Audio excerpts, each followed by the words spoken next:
Hello, Annabelle here, and please don't skip this bit because I'm mixing things up. I'm no longer going to play my pre-recorded Welcome to Let's Talk Thyroid podcast intro because I think no one listens to it. Well, I don't know. I always skip through those bits of podcasts too, as well as the ads. But bear in mind, little podcasts like this do cost money to provide. And so I like to do a bit of self-advertising. I don't have sponsors or other products that I advertise, but I do try to promote my own products. So I'm going to do that right off the get-go by telling you to go to my brand new website. I have just created a website called letstalkthyroid.com, which has everything you need to know about getting started in your thyroid journey and how I can help you in that. So that's really the core of Let's Talk Thyroid, is about providing positive and practical information to people on their thyroid journey at all different stages, but particularly if you are fairly new in your thyroid journey, I want to say to you, there is hope. There are things you can do. You need to take a lifestyle approach, and I want to help you do that. So that is kind of what sits behind all of what I do. And so now I have a website dedicated to that. It's cleaner, it's leaner, I love it. I hope you love it. Go check it out. It just has everything you need to know about what I can offer you and about the Let's Talk Thyroid principles, I suppose, and what I'm on about. So please go there. I do have my book, this podcast, which has, I don't know, well over probably about 100 hours worth of amazing information from thyroid experts from around the world and from people like you and me with a thyroid condition just willing to share our stories. I also have my Kickstart program, which I've got a group going now, but it is set up and ready to start next Monday. So whenever you sign up, I've now got it set up that you can kick off the Monday after you sign up. So that information is all in the podcast as well. And if you need a strategy session, just a bit of a how to get going, where to go, what next step do you need to take, then I offer a strategy session as well. All of that now is on letstalkthyroid.com. So that is that. No other news. I think that's my main news. But for now on the show, this is episode 76. So if this is the first episode you've joined me on, please go back, scroll back, have a look through, find some episodes that resonate with you. You might want to start back at the beginning because the first episodes, I don't know, I'd say 10 to 15 episodes broadly are what I would call foundational to understanding the thyroid-friendly lifestyle and how to implement it. And then obviously pick and choose whatever episodes you like or listen to all of them. I will leave that one up to you. But this episode 76, I'm chatting with Karen Martel, who you may remember from the episode all about how to lose weight with Hashimoto's and hypothyroidism. It has been my most downloaded episode because, let's face it, weight gain and frustrations with getting it off is very common in thyroid conditions, particularly underactive ones. So I've got Karen back on the show, and we're talking about the diet trap. And when we've been on a diet for the better part of our lives, often years, decades, depending on, circumstances, there are lots of, mostly bad habits and unhelpful mindsets. So we're kind of talking all about the good, the bad, the ugly of diets, dieting, that sort of mentality, how we've dealt with it, some of our history of dieting, how we've gotten out of dieting, and how easy it is to fall back into that dieting mentality. And particularly for both of us, so we're kind of coming towards that, or kind of probably in that peri-menopause stage. And we talk because Karen is a hormone specialist all around peri-menopause and the change of hormones and how that can often contribute to unexpected weight gain and very quick weight gain and what to do about it. So I hope you really enjoyed this conversation. I love Karen. I really enjoy talking with her. I've talked to her about on her podcast as well. I don't think that episode has come out yet, but when it does, I will be sure to let you know. So you can hear me on the other side of the interview process. So enjoy it. We're about to launch straight into the episode. Well, welcome, Karen, to the Let's Talk Thyroid podcast again. Lovely to have you back on the show today. It's a welcome back to the podcast. Yeah, welcome which is back. Great. I'm happy to be back. We're just talking about how important it is, how weight loss is so important for women, especially for hypothyroid women. So it's a good topic. Yeah, and if you haven't listened to the Karen's episode number 1, which is actually, I should have looked up the number, but it is how to lose weight with hypothyroidism. I'll put all the links. I think it may be around 40. Anyway, it doesn't matter. I'll link that, what episode it was before. So you definitely want to go and listen to that one probably first, because Karen really dives into a lot of kind of the ducks that you've got to have in the row, in order to lose weight with thyroid condition, because it's not easy. It has been, the most downloaded episode because I think it's a problem for so many of us. And so I wanted to get Karen back on the show because I feel like if we lived nearby, we'd be friends. We would be. We'd never have any problem chatting. I think we could have Karen as a repeat guest on this show and never run out of topics to talk about. Absolutely. So I just wanted to talk to you again. And if everyone can enjoy listening to our conversation and get something out of it, that is good too. Yes, and I just had Annabelle on my podcast, so we get to chat lots. It's great. Yeah, we have in the last week anyway. So yes, yeah. So we're kind of going to take a step, sort of a side step a little bit from this isn't about how to lose weight with Hashimoto's or hypothyroidism, but this conversation is going to orient more around for those of us who have lived with Hashimoto's hypothyroidism for a long time. We've probably spent many years, if not decades, in the dieting, trying to lose weight space. And so I wanted to have a conversation with Karen today around what's some of the fallout of that? What's the impact of that? Are there any tools that we can use from that sort of dieting space that are at all helpful, or do we just throw it all out? How do we post dieting, but still wanting to maintain a healthy weight? How do we manage all of that baggage that accumulates? So that's sort of the focus of the conversation today. Yeah, and even we're going to talk some too a little bit, because I'm a hormone specialist, just the not just the thyroid, what happens to our thyroid as we begin to age that impacts the weight, and the other hormones, where do they come in as far as weight gain and being able to lose weight as we're getting older. Thyroid starts to really change. So what could have been working suddenly might stop working. And it's, what can we use to start, testing, and as far as you said before, what tools are going to work for us as we age with weight loss, for weight loss. Mm-hmm. Yeah, exactly. So maybe we've actually gotten on top of things, and then we hit my age, which we were just saying before. I'm 48. I think so far I'm not quite. I mean, obviously in a stage of peri-menopause, but I'm not kind of noticing too many significant symptoms yet. But what happens lucky. In the next? Yeah, it's going to happen.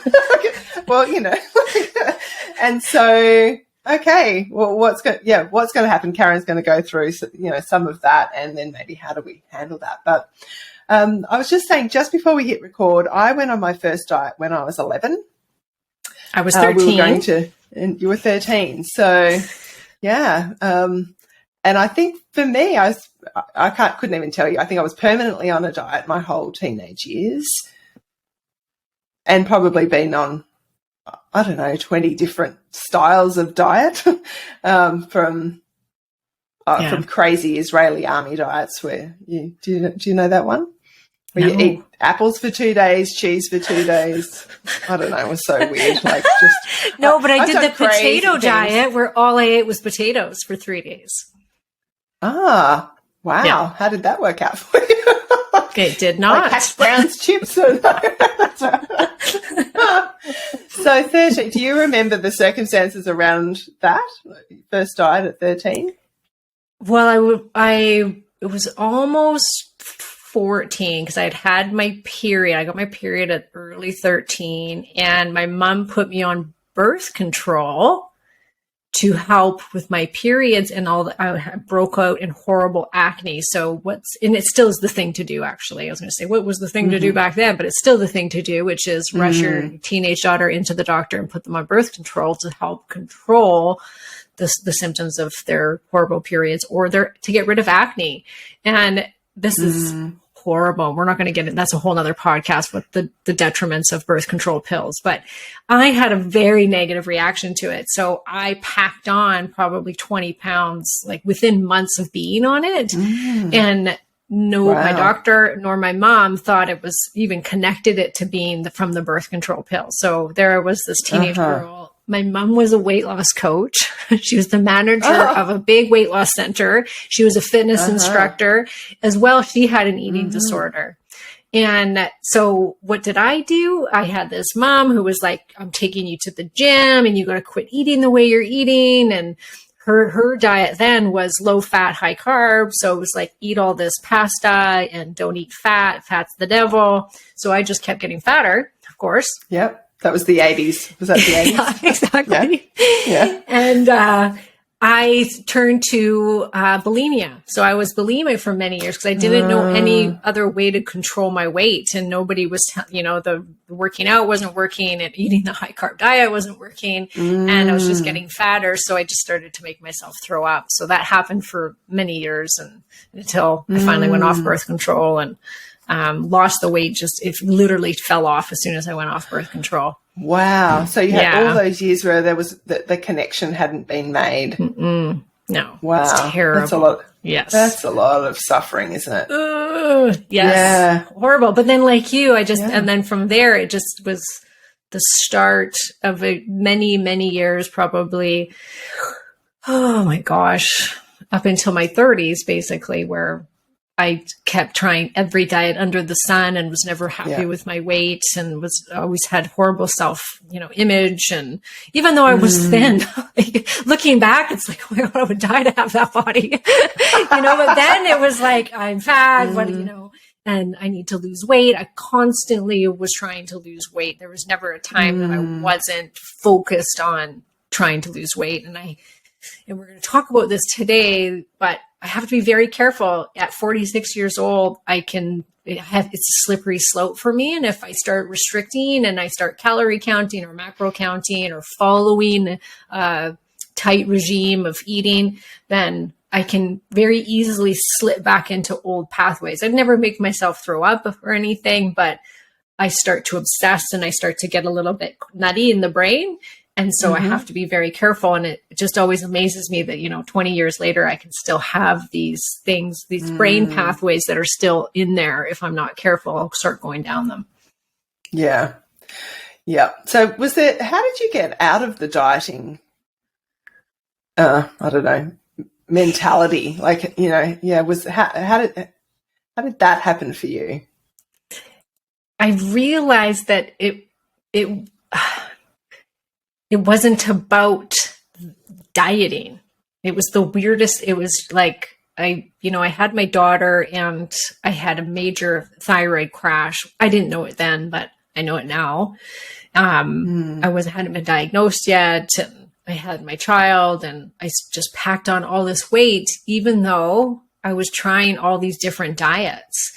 And so there I was, doing juice cleanses where I would hardly have any calories at all. I was doing, I did the Atkins diet. I was vegan for a while. I did the Zone diet. Anything that was out there, I tried. I tried to calorie restrict. I tried to do CrossFit. I tried, everything under the sun, and I just kept gaining weight. And I was like, there got to be something more to this. But everywhere I turned, it was all calories in, calories out. That is the only way you can lose weight. And so I went on my own mission to figure out, why am I not losing weight? Why can I cut my calories to 800 calories a day and I don't lose a pound? How is that possible? If this whole calorie in, calorie out thing is true, why am I not losing fat? So I ended up getting my hormones tested and realized that my hormones were just a mess. And then even at that point, I still hadn't checked my thyroid. They did check my thyroid, but they only checked TSH and T4, which looked totally normal because I had a conversion problem. And so I still went undiagnosed for many years, but just seeing what my hormones were doing at that time and correcting what my hormones were doing, my weight fell off without trying to diet. At that point, I had found the paleo-based diet. It was like, okay, this is my diet. I felt really good on it. My digestion felt great. My blood sugar stabilized. I used to have really crazy blood sugar problems. And I loved the food. I didn't feel like I was on a diet. I wasn't counting calories. I wasn't counting macros, nothing. But I never lost a pound until I balanced the hormones, which was partly because I was following that diet that helped to balance my hormones. Fixed my adrenal system, which then would have probably improved my thyroid function. Yeah. And then that was like a year and a half into it. It wasn't like overnight. No. Then the weight just literally fell off, and I maintained a healthy weight without trying and without counting calories for 10 years. Until I hit peri-menopause, then kind of all shit hit the fan. But yeah, we're going to get to that. We're going to get to that. Sorry, my dog's going crazy outside. So that's all right. That's okay. He's got a good solid bark. Is he a big dog? It's a mastiff. Yeah. Okay, sorry, because we've got like a little white dog. He's like, you hear him bark. It's like a very different bark. Look, I mean, my path obviously a little bit different, but I think you rattled off a few of the diets I've done, and I think I spent years on Weight Watchers and definitely did the Zone diet. I think I listed in when I wrote my cookbook, I think I listed it in there, like all the different diets and the books and all of that, and you just become obsessive. And I think what you said before too, like it's easy to kind of get then a bit nutty, Yes. because, and I wonder if it ties into that. I think it does tie into that perfectionist type A personality that often tends to go with thyroid conditions, what I call the thyroid personality, because, and we want things to be perfect and I think in that area, often it never is. So it's this never-ending quest for, even if you do lose weight, it's not enough, or you're not toned enough, or it's never enough. Like you said before, you look back on the photos and you think, oh, if only I could have that now. It's just sort of, it's never, we're never good enough. There's always another regime to follow, or, Yeah, and I remember getting to 128 pounds and then spending the next year trying all these other diets. Suddenly I was still like trying different things to try and I did HCG and I did all these kind of crazy things to try and get myself below that 128.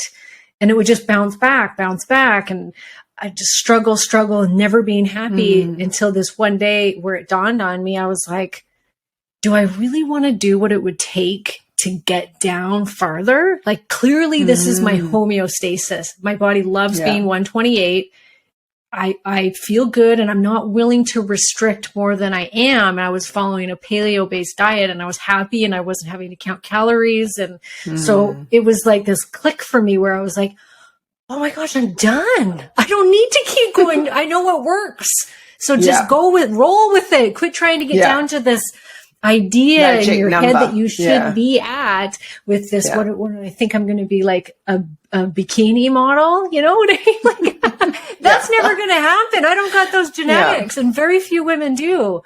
So it was very liberating to accept that weight and go, that's the weight I'm happy with.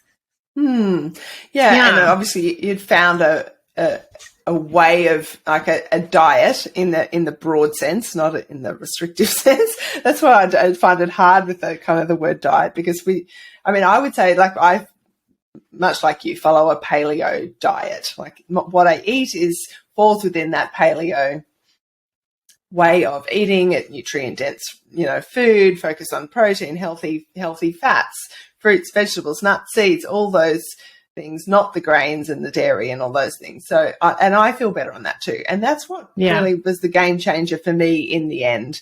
And that was about 10 years ago. I did a whole 30 days, completely strict paleo. Then I felt amazing. I was like, didn't know I could feel like this. Yeah. Didn't realize. I thought it was normal to feel bloated after I ate, and I just thought I was greedy. Looked like I was and 6 months pregnant by the end of the day. Yeah. And so I look back and I think, wow, so that was, my late 30s, I suppose. And wow, I think, I had 20 solid years before that of kind of a lot of beating myself up because I was never working hard enough, but I was flogging myself but I wasn't, it was ridiculous. It's at one point, I read your book. In my early 20s, I was getting up at 4:30 in the morning to go to the gym. It was ridiculous. And I look back and I think they were counterproductive. I did a lot of counterproductive things aside from the normal, even if you just take the regular sort of dieting or the Weight Watchers counting calories points kind of thing, which I did a lot of extra things on top of that that were probably not they weren't helpful, and they were destructive, and they were a lot of that negative self-talk and a lot of negative body image associated with that. And now I look back and I think, well, early on, like in my teenage years, the largest part of my problem would have been my thyroid was on the decline, and I didn't know. Yeah. And so all those teenage years of feeling like, a fat and unattractive teenage girl, like I think that's terribly sad that it is. Yeah.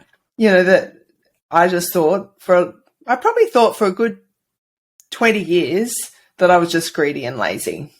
Mm-hmm. What didn't work out hard enough and just ate too much. Yeah. I always thought if I could be a runner, that was my thing. I'm like, if I could just run, then I would try to be a runner because I thought runners were skinny. Yeah. I tried to be a runner. I did a 10K fun run once with my friend who is a runner. Again, is completely built to be a runner. She's like a gazelle. Gorgeous, tall, no hips, no boobs. Like, she's a runner. And for years, my chiropractor saying, Annabelle, you're not built to be a runner, but I've got to run. I've got to, Because that'll make me skinny. Anyway, that'll make me skinny. Exactly. Anyway. Yeah. Well, I can tick that box off. Yeah. Did that. Yeah. It's so sad. I'm not a runner. Oh, yeah. But it is sad. And so I guess if you're listening to this, you maybe you can relate. Maybe you're still in that sort of that dieting mentality, and I think it's really easy to be in there, and that's not a criticism because we've both been there. It took me years to get out of it too. The paleo diet, that helped in terms of realize that I was obviously feeding, it was the grains mostly, I think, that have been a big trigger for me in terms of that bloating and food addiction. I firmly believe that getting rid of the gluten and grains was pivotal in not feeling addicted to food. Yeah, I think I was so fixated on food for so many years in different ways, but it felt like an addiction. It was an addiction, I think, but I can't just give it up. You can't just give up food. You can give up smoking. You can give up alcohol. You can't actually give up food. No, I remember somebody saying people that say, well, why doesn't the fat person just stop eating? Give me a break. But it's like telling the cocaine addict to just have one line for 3 times a day, and that's all they're allowed to have, and don't overdo it. Sugar is just as addicting as cocaine is, not chemically on the same level, but how it lights up our brain is the same.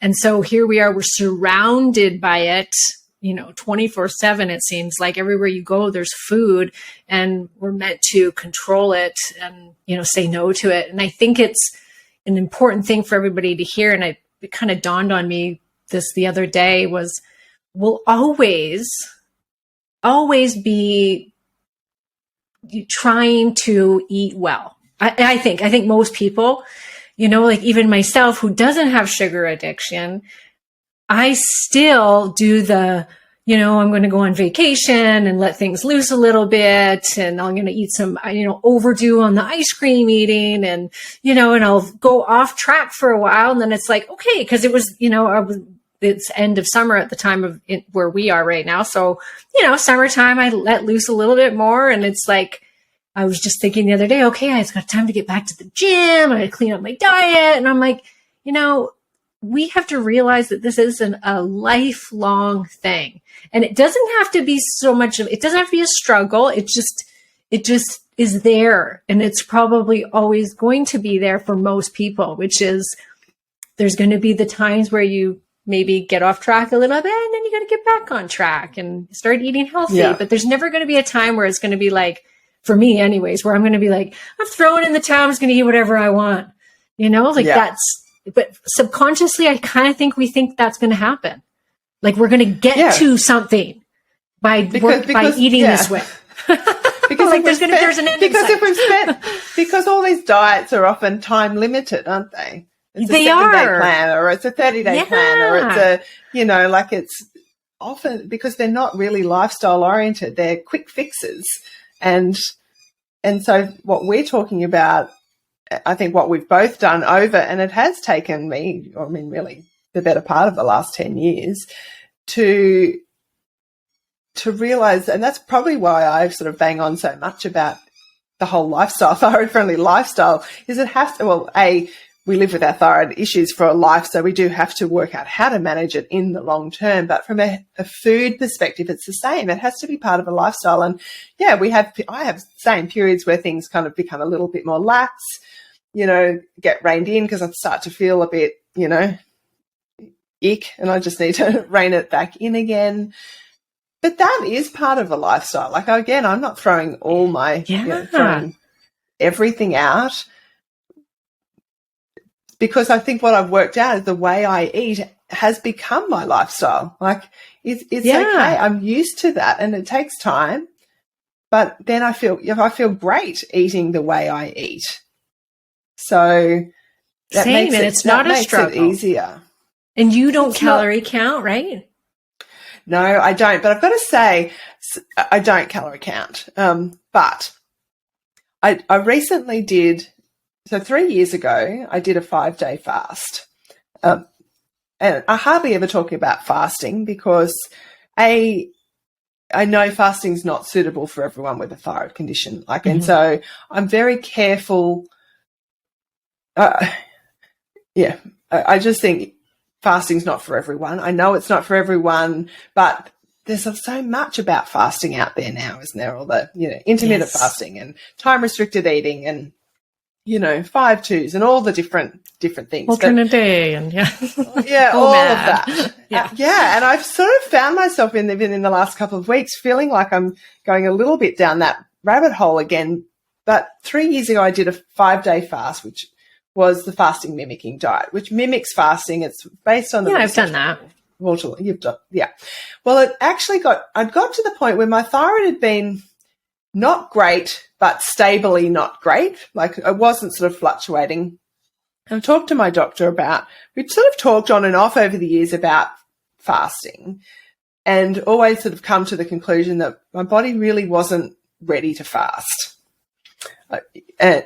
But we got to the point about 3 years ago, she's like, yeah, I think you could probably give this a go. It was 5 days, and then I did 2 days a week for about a year. My thyroid, all my thyroid hormones all came back into. That was really what kind of clicked things back into gear for me after a long period of time of being out of whack. And it was fine. I thought I've got to do this without going down that dieting path.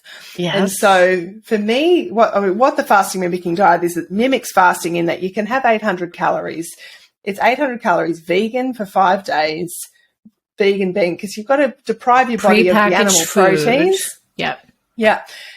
There's different ways you can do it. I just did it I made all my own food. Like, you can buy prepackaged food, but I don't quite get the point of that because it's not really real food. So, but the point of it is that it's actually getting rid of unhealthy cells and regenerating, cells that may be a bit sick, to either get rid of them or to make them healthier. And it really did make a big difference to me. But I made a very deliberate point to not, I had to count the calories for that time, because I had to understand, what that meant. And that was okay. And sort of, then I did 2 days a week for quite some time and felt good. And then it just sort of, I don't know, just phased out. And my thyroid was like really good earlier in the year. And then just recently it's gone a bit funny again. So I thought, that sort of seemed to work last time. I'm just going to do that again. So last week I did it again, and it was much easier the second time. But it was just that whole calorie counting thing again, and tracking and weighing food. And I'm like, this is shit. I don't like I was getting grumpy probably because I was, at the end of day 2, and I'm like weighing how much sweet potato I was. I'm like, this is, and Lee's going, you're getting grumpy. I'm like, I'm not grumpy. This is just dining things that I don't like and I don't advocate for. And I thought, okay, all right. But I did find myself going down should I keep this going? Should I do that? What is there a better way of fasting? I just found myself so easily looking at different things, all the ads that would come up on my social media feed, that probably because that's what they listen to you. So, I was just like, okay, this is just, whilst I think I did do it fairly, like I didn't make a fuss about the meals. I'm just like, it's just about the calories. I'm just going to keep it really low key. I'm not going to make a big drama of it. And I didn't, and that was all good. But it made me realize just, how easy it was to go back. To fall into the trap. Yeah. And so how do we, because have you had experience of like that, of tracking things for a period of time that has been, I would say overall my experience was helpful, and I haven't continued to go down that path, but it did remind me that some of those things, like the tracking I had to track to count the calories for that short period of time, but how do I not let that go? Or have you sort of come across that in your experience? Yeah, because like post dieting, not getting put back down the trap of it, I suppose, is what I'm trying to say. Yeah, and I think it's good to remind ourselves when we're in that place, which I have been in, and I'll tell you my own story about recently tracking myself, but I think it's just good to remind ourselves if we start going down those pathways, which is it doesn't work. And yet it does. I know that's both things, but the whole dropping your calories and then expending more is a false thing, because your body in the beginning, that does work for a lot of people, but your body will always adjust to what you're taking in. And so you're better off to do short stints, like maybe I look over here because I actually have a Prolon box in my closet that they gave me. Okay. Yeah. I've done the actual food, so I didn't have to count. And apparently the macros are very, very specific. I actually asked him about this because I interviewed him. And I said, because I had created my own as well. And he said, okay, that's great for weight loss. He said, but you're not actually mimicking fasting. That's interesting. He said the macros are very, very specific. And there's been over $1 million put into the research of this. Your brain actually thinks you're doing a water fast because of what you're eating and because of the exact macros that you're taking in. And so it's not just like so the DIY, no meat. Yeah. Okay. Yeah. Interesting. Yeah. Just sorry to burst your bubble there. Yeah, burst my bubble, just to waste my 5 days. It's still good for you. Okay. It's still good for you. Yeah. I looked at all the packaged food and I was like, it's nasty. It's not the best tasting stuff. I'll tell you that. Yeah. Anyway, different conversation. Okay. Yeah. So you have to remind yourself that that won't work long term. And so it's kind of like, well, why bother putting all this energy into that when it doesn't work long term? So there's better ways to go about it. I had a recent experience in this past year where I was very actively trying to lose weight for the first time in a very long time. I had put on a bunch of weight because my thyroid went in the toilet, and I hit peri-menopause pretty hard. And so my hormones shifted again, and I packed on a bunch of weight really quick. So I let it sit there for a while because I had to try and heal my system. And I was, working on getting rid of heavy metals. And then I got to a place where I said, okay, I'm ready to lose weight. And I started working out, and I started getting coaching done, which was, that in and of itself was actually amazing, because here I am, the weight loss coach. I'm a nutritionist and I'm a hormone specialist. And so I was like, well, I don't need a coach. I know everything there is to know about weight loss, and I do. But having somebody there to be accountable to on a weekly basis was like absolutely amazing. And she is old school. She's like, you're counting your calories every single day. You're using MyFitnessPal. I want you eating, 80 plus grams of protein a day. I want you to hit around 1,200, 1,500 calories a day. And then you're going to do this workout. And I'm like, ooh. And it was like, once again, slippery slope where I was like, I don't know. I don't know if I should do this because this can backfire on me. But I hadn't tracked for 12 years at this point. So I was like, okay, I'll do it. And it was super interesting because it gave me a look at what I was taking in a day. And that in and of itself was very powerful and did, in the long run, in a roundabout way, help me to lose some weight. But not because I was dropping my calories all the time and then overdoing the exercising. That's not it. I just could see that, for instance, I thought I was having a tablespoon of heavy cream in my coffee every morning. Well, it turns out Karen was drinking 300 calories worth of cream in the morning. Right. So first thing in the morning, I'm drinking 300 calories worth of cream because I would have 2 cups, and it certainly was not a tablespoon. And so that was like, oh my gosh. Then I also realized I had a very hard time eating protein. I was averaging 30, 40 grams of protein. And so I was like, okay, I need to seriously increase protein. And I thought I was doing a really good job. But as soon as you start weighing and measuring and counting calories and tracking, you may have no idea what you're putting in your body. You may be overeating without realizing it. And you start adding up all the little things, the things that you're throwing in your mouth throughout the day. And you're like, holy, little did I know, I'm way up in the 2000s every day in calories.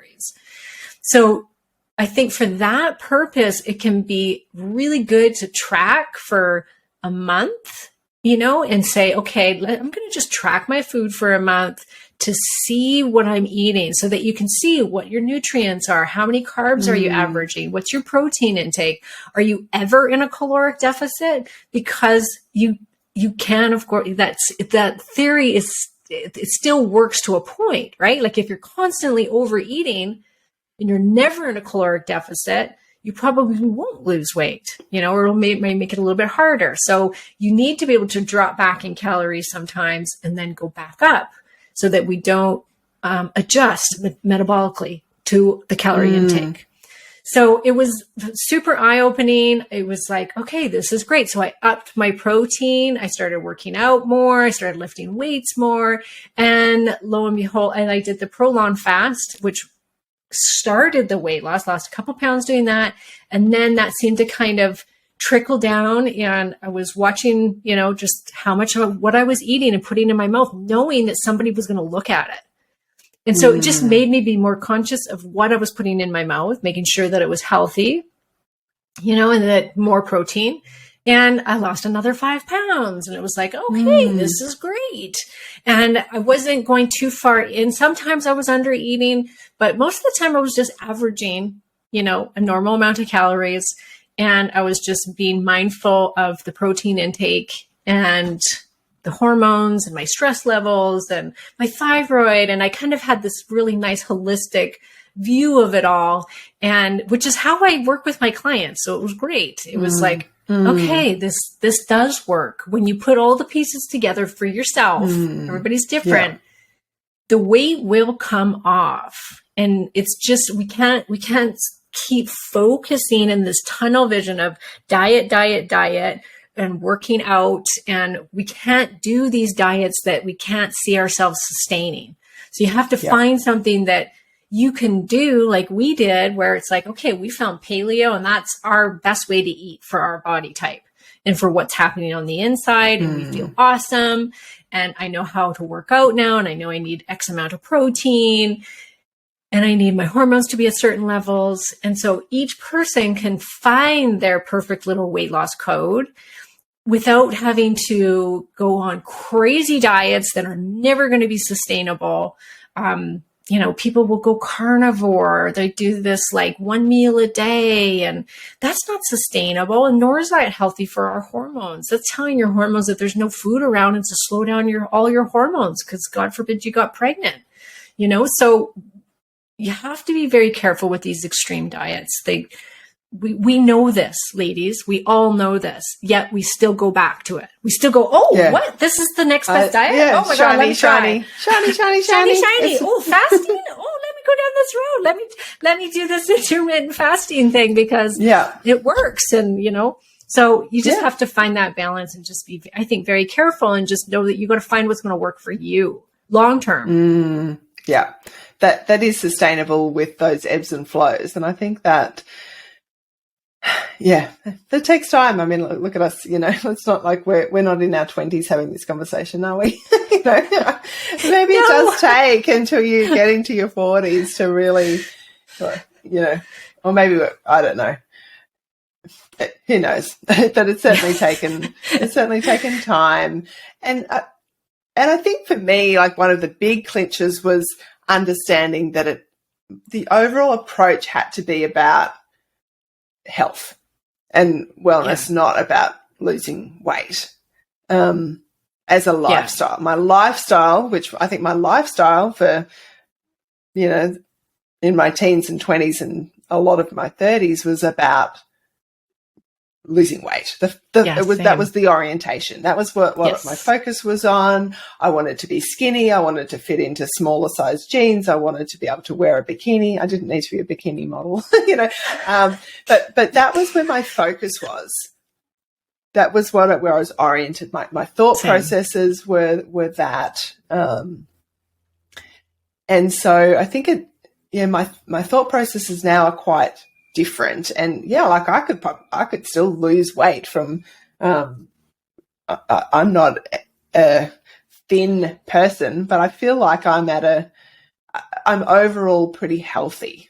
And so, yes, I could probably lose 10 kilos really for my frame, for my size. And I wouldn't be super skinny still. Like, I mean, I wouldn't be skeletal, but I'm actually okay. Like I've got to the point where I'm okay because I'm really focused more on being healthy and being well and not accumulating more autoimmune diseases.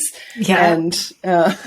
And so, there'll be periods of time where I do rein things in a bit more. And like there was still, I think if there was still some magic pill and weight was going to drop off, I'd still be attracted to that.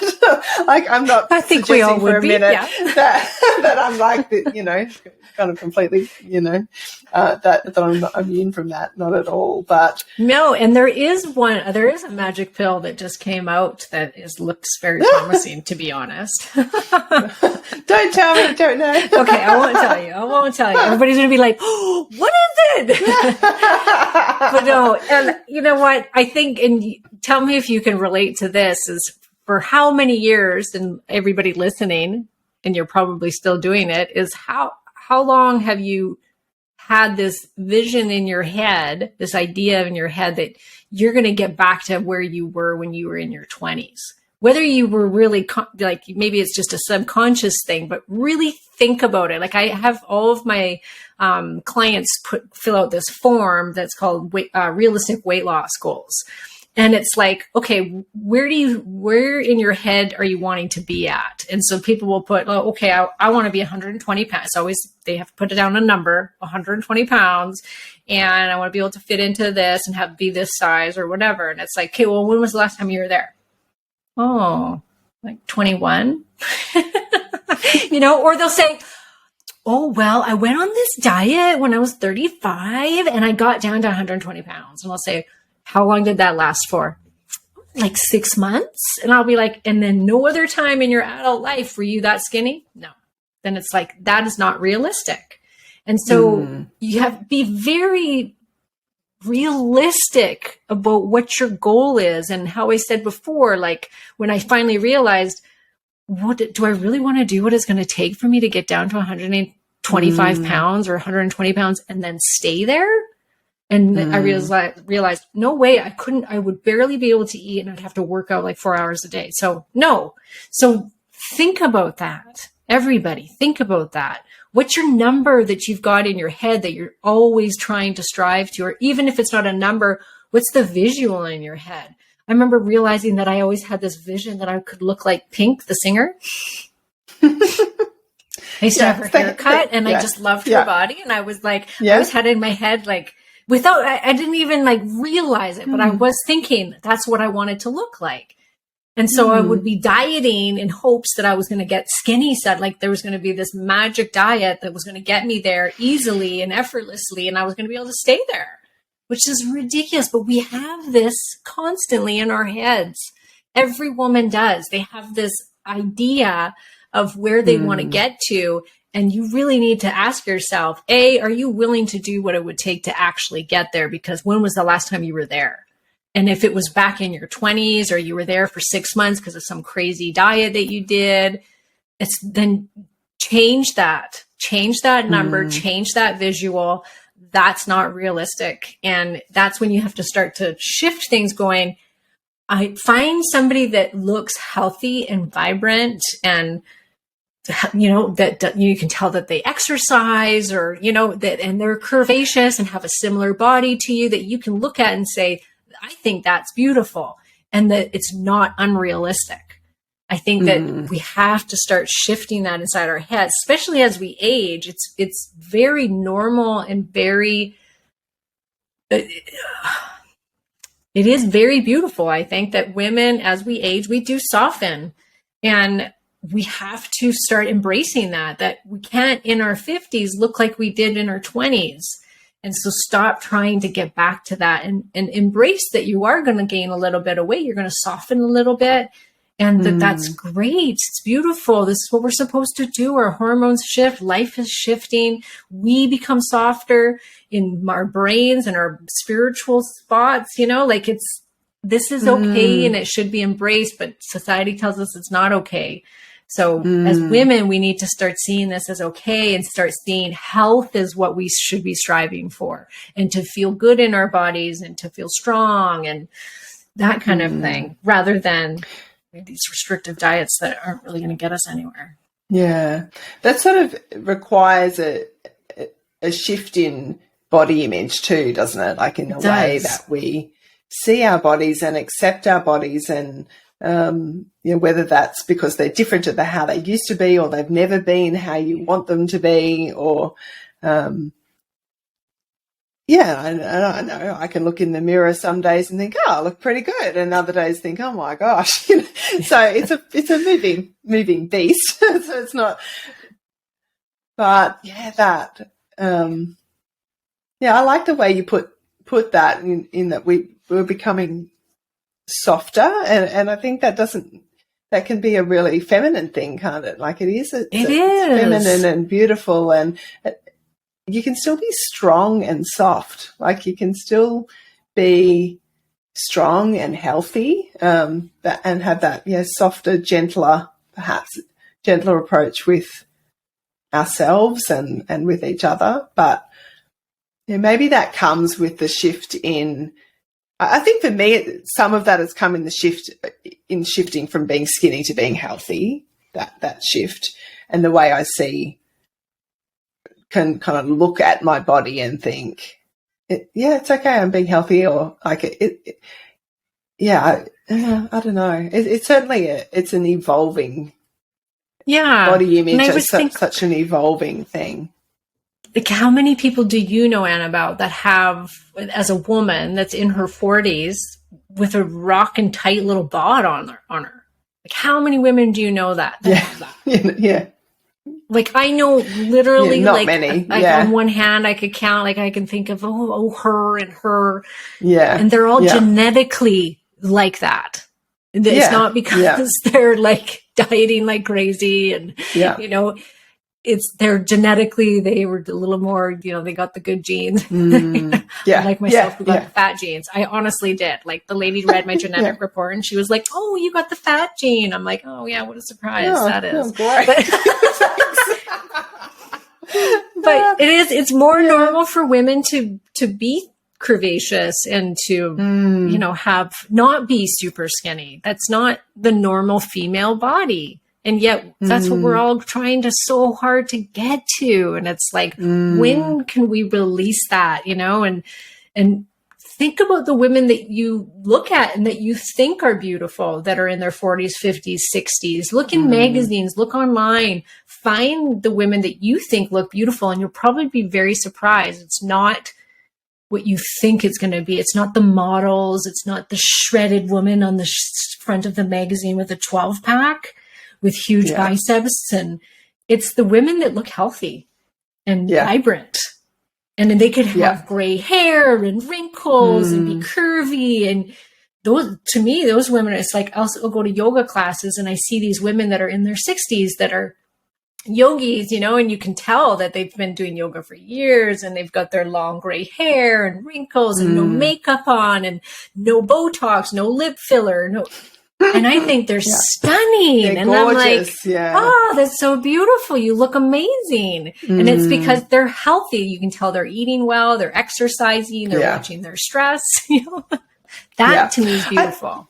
It is beautiful. And I was just thinking, one of the things that I have found, you know, just on this body image, and then I do want to talk, we'll come to the, you know, as we aging, how do we handle that perimenopause weight gain to wrap it up. But something that I've found really helpful and highly recommend is in the area of body image is to go find someone you can do a styling session with, a clothing styling session. So you can dress for your body shape, your personality, your life circumstance.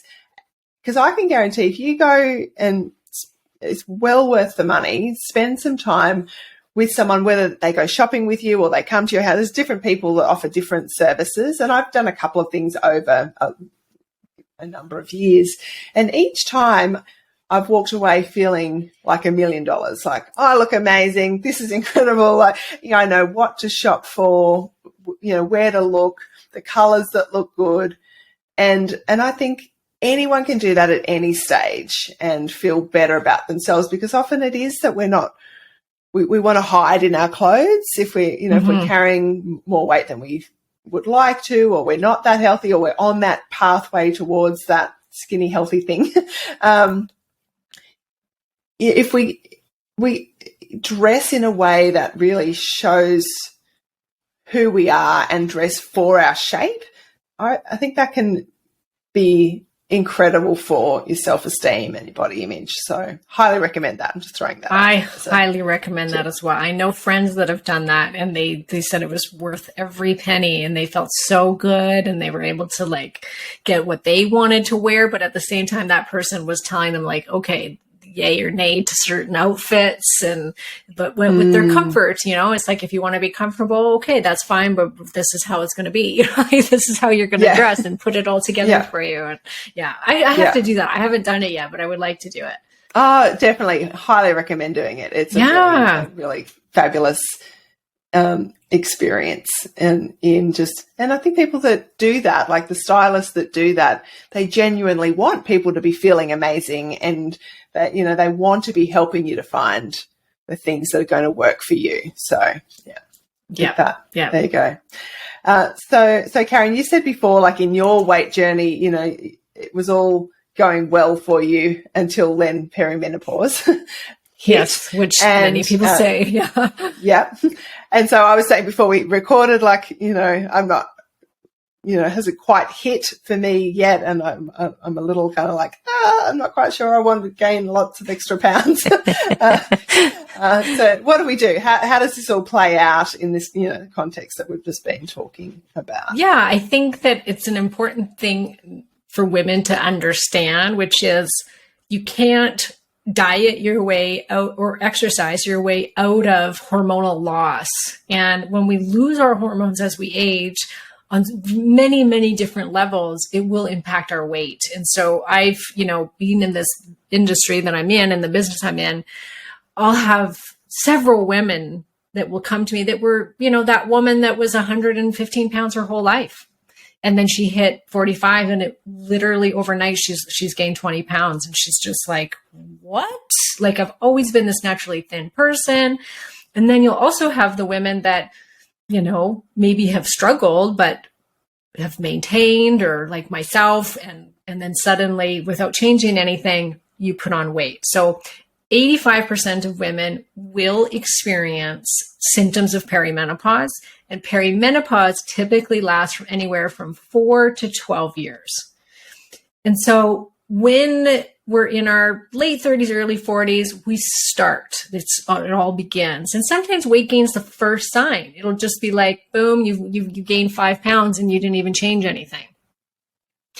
And as we get older, we stop ovulating as often. And so we start losing our progesterone because we can't make progesterone unless we ovulate. So right there, progesterone really helps to raise metabolism.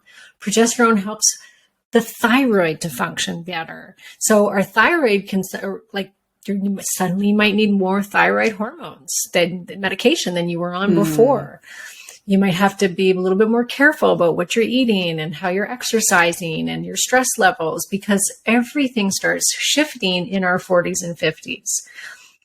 As you get farther along, we start losing estrogen. Estrogen is actually a fat burning hormone. And so when we don't have it, it's almost instantaneous weight gain. Like that is the biggest driver of weight gain in perimenopausal women, is the loss of estrogen. Yeah, right. And our bodies will put fat on very quickly in order to make some estrogen, because we can make estrogen from our fat cells, not just from our ovaries. But it's estrone, which is a more inflammatory estrogen, and it's a fat producing estrogen. So your body puts this on, but then it can perpetuate it. So there's that. There's the adrenal system is like cortisol will start to go up as estrogen goes down. So now we've got blood sugar dysregulation. Estrogen itself makes us more insulin sensitive, and estrogen helps to upregulate T3 receptors, which means that it helps our bodies to take in T3 hormone, which is our thyroid hormone. So you can see they all play. Yeah. It's a package deal, isn't it? It is 100%. So one goes down, it affects the others, affects our insulin, affects the thyroid, affects cortisol, affects melatonin. Then our sleep gets disrupted, which then makes us gain more weight. Estrogen regulates our appetite. So without it, we can suddenly find that we're eating more and that we're craving more sugar and that we're never full. And all of this is like the perfect storm for weight gain. And this is the biggest complaint that you hear about from women in perimenopause is, holy, where did this weight come from? It's all in my stomach. It's happened overnight. And there is a lot that you can do about it. So watching in your perimenopausal years, like in your 40s, start checking your hormones. If you do suddenly gain weight, or your period suddenly gets heavier, or it gets, longer cycles or shorter cycles, you get insomnia, you get maybe some hot flashes, brain fog, can't find your words, stress, you can't handle stress anymore, you find you're on this emotional roller coaster. These are all very, very common symptoms of hormonal loss in our 40s. And they overlap so much, don't they, with hypothyroid symptoms? So much. Yeah. So much. Yes. And it's just very common that thyroid goes down just simply as you age, not even just because of the other hormonal loss. Yeah. It's just a normal thing that it can start to go down just like the rest of our hormones do. And so a lot of people will say, well, I don't want to do hormone replacement therapy. That's going to cause cancer. And that's all old myths that all come from this one study. And we're not going to get into it today. It's a whole nother conversation. But all the research shows when you start digging into it, which I have, that women that replace their hormones are actually healthier than the women that don't replace their hormones. And it helps us to keep us young. There's a big study that just came out of Arizona last year that showed that women that replace their estrogen for 6 years or longer with bioidentical transdermal estrogen had an 80% decrease in developing Alzheimer's and dementia. 80%. That's huge. 80%. Wow. Massive for something that has no cure for it. That's because we have so many estrogen receptors in our brain. We'll develop osteoporosis without our estrogen. And the research, you go into PubMed and you can find several papers that say that women that replace their estrogen gain less weight in menopause than women that don't. So it is very helpful for the menopausal. How do we get it? Give it to me now. Okay. Would you say it was IV? No. We just slather in it. Yes, that's pretty much what I do. Yeah. No, and it's, you can think about it like thyroid. It's like saying, don't give me thyroid medicine. It's not natural. Yeah. If you need it, you need it. And you would be suffering without it. Yeah. So it's no different, than any of that. Yeah. Or saying, well, heart disease is natural. Why give somebody heart surgery if it's just a natural part of aging? And it's like, well, we're doing so much to stop aging. Why not give our body what it's actually lacking? Without our hormones, we have a much higher increase of developing heart attack or stroke or dying of heart disease, which is the number one killer of women. Alzheimer's is a growing epidemic for women right now. It's like getting up there as one of the top killers of women. Breast cancer, it's now all the new research is showing that women that replace their estrogen with progesterone, which is breast protective, have a less chance of also developing breast cancer. And so, and everybody thinks, oh, it's going to give me breast cancer. It is a growth hormone. If you have breast cancer cells, it can make it go there and grow. But this is why we use progesterone with it, so it can be protective. We have estrogen our whole entire lives. We have loads of it in our 20s, and yet we mostly see breast cancer in menopausal years. So if it was the driver of breast cancer, all of our teenage daughters, 20 to 30-year-olds, would be riddled with it. So make sure you educate yourself on it. I have a great podcast. I talk a ton about bioidentical hormones and all the research behind it and what it can do for your health. And you want to stay on top of it, because it is going to be the one thing that will help you to not gain weight, is to make sure that your hormones are where they need to be so that you don't start packing it on. Yeah. And if you start packing it on, then you start going potentially down that spiral that we started with. Then you start doing some because fasting, like, oh my gosh, now I've got to do carnivore. You start doing all this crazy stuff, and then you just don't have to, if you get things where they need to be, the weight does come off. Yeah. Well, I think that's a very hopeful way to wrap up the conversation, Karen. And I think it does make you realize, even if you go back and listen to our first conversation, one of the things we really talked about was how important it is to have your thyroid hormones optimized, because you can't really lose weight if they're not optimized. So then it's that's a flow on really from that initial part of the conversation, because if your thyroid isn't working, you're going to be, you can't lose weight. Probably counterproductive. No amount of dieting. No, in fact, sometimes I think that dieting and that over-exercising, trying to get into that calorie deficit, makes it worse. Counterproductive. It actually makes it worse, and then you put on more weight. So I think, regardless of where you're at in your, age and stage, all of those hormones have to be, we want to have them, optimized. So I think that was a really helpful. Helpful for me. Maybe I'm just taking it for me, because I think that's definitely where I'm starting to, obviously in there somewhere. I don't really want to I guess I want, like all things, I like to be proactive and manage my health well. So I think that's probably the next stage for me to do a bit more, investigating. And you aren't immune to the effects of perimenopause just because you're healthy. And I think that's a very important thing to hear, because I hear that a lot where, well, I eat really well and I exercise, and so I'm not going to do hormones, or I'm going to be just fine. And then, suddenly those are the people that, are crashing and burning and gaining 20 pounds. And they're like, what? And it's a frustrating thing, because you think, oh, I'm putting all this time and effort into being healthy. So it's like, well, why am I getting all these symptoms? And it's, like I said, 85% of women get the symptoms of perimenopause. And it's a lot harsher now than ever before, because of our environment, because of our stress levels, because of everything that's going on. Just like there's more hypothyroid than ever before too. Things are changing in our environment, and with that, our bodies are changing. And so we're seeing menopause hitting earlier and earlier. We're seeing ovarian function go down. We're seeing infertility go up. It's what's happening. And so don't think you're immune to it, and be on top of it. Like, be proactive, look at what your hormones are doing, find yourself a knowledgeable doctor that understands hormone replacement therapy. It can be challenging, but if there's a will, there's a way, just like there is with thyroid, right? Like, thyroid doctors are very hard to come by too. Good ones.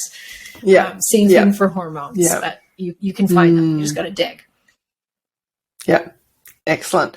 Well, and Karen, if people wanted to, work with you or connect with you, where's the best place to send them? So the best place would be KarenMartel.com. And I take some people for private coaching, not a lot. It gets pretty packed pretty easily, my private coaching. So mostly people go to my membership group. That's where people can get a lot of help from, and it's very affordable. It's, affordable for most people, I think. So if you want the help, it's there, and it's all based around helping women get through that perimenopause to menopause stage with healthy, sustainable weight loss geared towards the midlife woman. So it's not geared towards the young 20-year-old. This is women that are having hormone loss, that are experiencing these ups and downs. So I teach you how to lose weight in a sustainable way that's going to fit to your system. And then tons on hormones and hormone replacement, and how to, even if you choose not to do hormones, what you can do to help ease your transition through into menopause. Sounds perfect. Like, I am your ideal customer. So if you like me, you'll probably, do well in Karen's group. Yeah. Well, thank you, Karen. I always enjoy our conversations, and I'm really looking forward to the next one. We'll have to plan another one down the track. Of course. There's no shortage. I'm looking at my questions I had, and there's probably half of them we haven't even covered. So, there's easily that was another same with me when I interviewed you. I'm like, oh my gosh, I still have another 10 questions that I could have asked her. But okay, next time. That's all right. That's a good sign. That's a good sign. Yeah, we can leave something for another time. We'll keep you all hanging out for the next one. But thank you very much, Karen. Well, thank you for having me on again.